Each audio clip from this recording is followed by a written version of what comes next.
What's up YouTube? Mitch Gorley, career firefighter and owner coach at Everyday Heroes. What do I carry on my gear? I used to carry way too much stuff, and this is what I found that works best for me.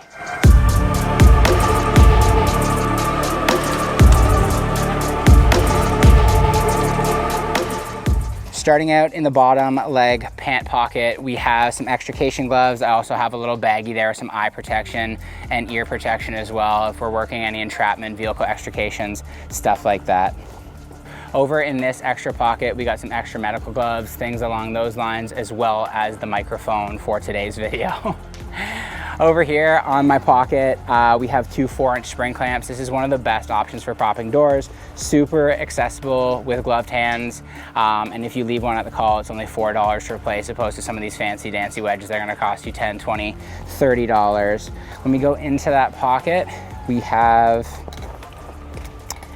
a 8-foot loop of tubular webbing. This is 1.5 inches. It's all bundled up, rolled up nice with a piece of inner tube.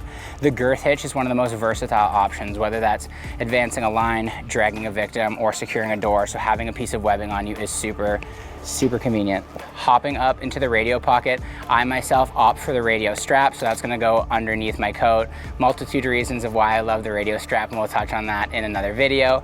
But because I carry the radio strap underneath my coat, now we have a great option where I can put tools that can actually get me out of a jam or a mayday situation. So in here, I have a little elastic with a ball in the end. This again makes it very easy to grab with a gloved hand. In those mayday situations, we want to avoid as much resistance as possible. So if I can get it out of my coat in an oh shit moment, that's what we want. So here's gonna be the main reason why I love this, is because it's a cable cutter. So if I get myself entrapped and any wires that have come down, this is gonna be a great option and something that you're really gonna wish that you had.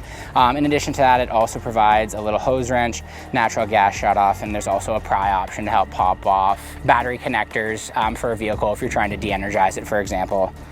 Another thing, we have another hose wrench option. This is nice because if you have a really tight coupling, you can go ahead and use both of them to tighten or loosen that. This is also going to provide you with a glass breaker, seatbelt cutter, oxygen wrench. So just a couple more options here. Last but not least, in here I have some small screwdrivers to reset pull stations and miscellaneous things like that. Last but not least, we have the glove keeper. My dad was a career firefighter and he told me two things. You never set down your gloves and you never set down your helmet, because they're gonna get kicked out. You're gonna be scrambling for them. It's gonna be bad news bears. So having the gloves easily accessible right here makes it good, so I can go hands-free. And as soon as we're ready to go ahead and mask up, throw those gloves on, they're right here and ready to go. And like I said, I used to have 1,000 other doohickeys and things hanging off my helmet and this and that. But I think it's one of those things, keep it simple, stupid, find what works for you.